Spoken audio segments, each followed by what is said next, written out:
Como identificar a verdade em uma era onde muitas vozes sedutoras distorcem a fé para benefício próprio?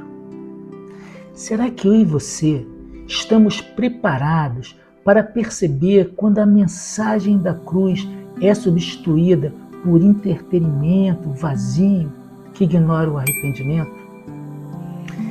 Essas mesmas perguntas queimavam o coração do apóstolo Pedro há quase 2000 anos atrás.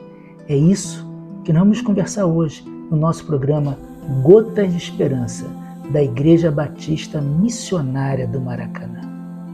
Ao escrever essa segunda carta, Pedro escreve de uma série escura. Ele estava sentindo o peso do seu martírio que estava próximo. E ele não gastou as suas últimas palavras com questões próprias sobre sentimentalismo, mas não, o Espírito Santo leva para pensar em algo primordial, que era a unidade do corpo de Cristo. Na sua segunda carta, Pedro ele faz um link direto entre o nosso presente e o futuro da igreja.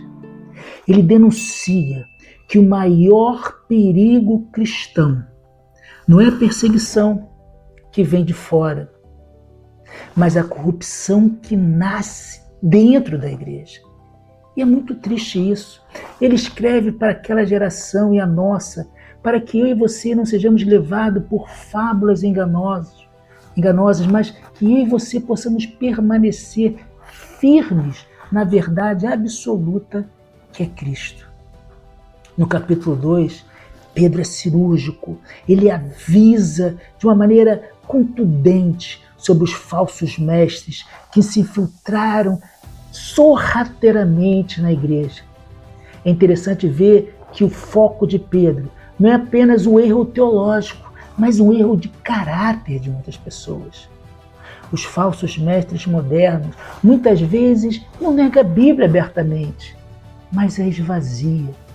Ela troca o evangelho pelo marketing, o arrependimento pela autoajuda. Pedro descreve como fontes sem água. Prometem saciar a sede da alma, mas entregam apenas promessas vazias. Ele usa a graça de Deus como licença para o pecado.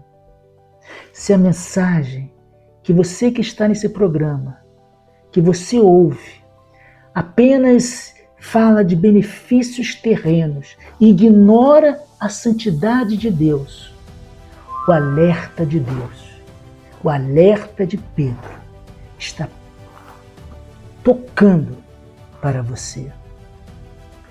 Interessante que Pedro vai falar sobre o seu testemunho ocular e as fábulas. E aí vem a grande pergunta: como não ser enganado? Pedro nos dá a chave no capítulo 1. Ele diz: não sigamos fábulas enganosas. Ele não estava vendo uma teoria, ele estava relatando algo que ele viu ali naquele monte da transfiguração.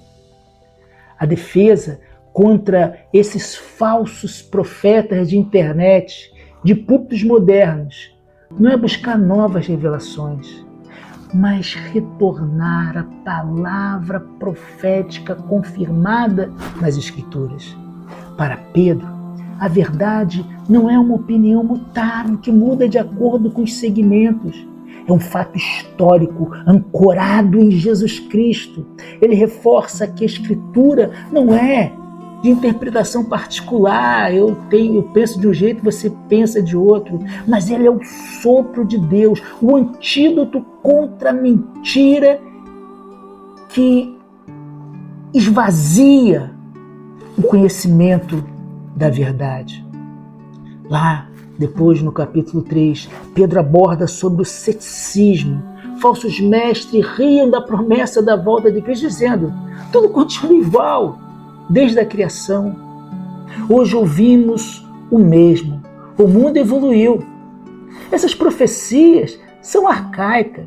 Temos que modernizar, temos que reescrever a Bíblia. Mas Pedro, ele explica que o tempo de Deus não segue o nosso relógio.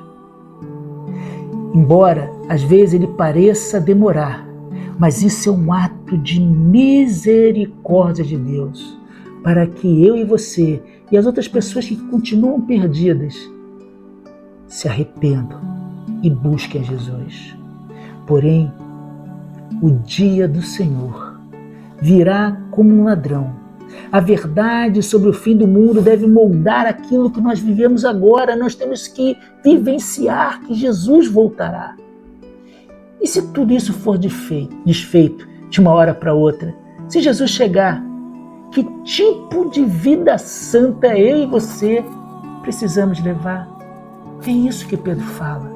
Pedro encerra o seu testemunho ali como um comando prático para não sermos arrastados pelo erro da pós-modernidade. Ele diz: crescei na graça e no conhecimento.